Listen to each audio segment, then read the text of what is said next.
Welcome to another misadventure in the finer study of Vespa maintenance. Concerning the maintenance of your Vespa, changing out your gear oil is one of the most common chores you'll be doing, and probably one of the most important because you'll have a chance to read your spent oil, and this will give you an idea of the wear and tear that's currently going on in your engine.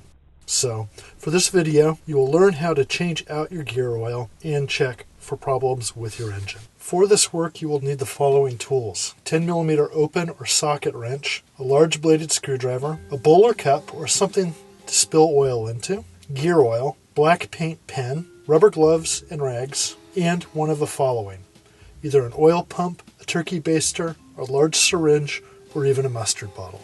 Start by kicking over your scooter and letting it idle for 2 to 3 minutes, then kill it. Ideally, you're going to bring the engine to a normal operational temperature, as this will help heat up the old gear oil in your engine and make it easier to remove. Next step, don the gloves and fill your oil pump or turkey baster or large syringe or even that mustard bottle with the proper gear oil. Next step, remove the engine side cowl from your Vespa. Locate the top filler plug found near the bottom rear of your scooter engine, just behind the selector box found on most large frame Vespa scooters. Using a bladed screwdriver, loosen this and remove. Now place a small bowl under the engine to help catch the oil you're about to drain. This next step is going to be a little bit messy. Reaching under your engine, just under the gearbox, and about 2 inches up from the very bottom of the engine, use a 10mm wrench to loosen and remove the plug that you find here. This will let your used gear oil out and make sure it all ends up in the small bowl. Now, to help get the residual old oil out, squirt about 2 to 4 tablespoons of new oil in from the open top filler plug. Let this drain into the old mess. Now that you've drained the oil,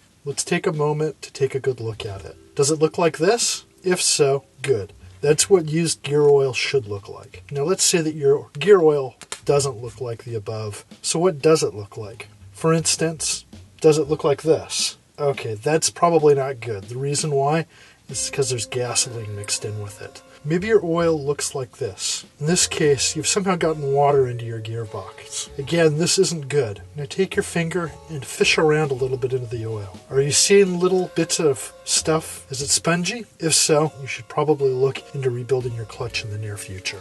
Next step, take the plug and a 10mm wrench and reinsert it back into the cases and tighten this up. Now take your oil pump, your turkey baster, your syringe, or even that mustard bottle. You're going to squirt it into your cases through the open hole or the overflow hole. Fill it up to the point where the oil flows back out from that hole. Now, using a bladed screwdriver, reattach the overflow plug into the cases. Using a paint pen or a Sharpie, write today's date on the engine case next to the overflow plug. Now it's time to put your cowls back on, kick over your scooter, and have a great ride.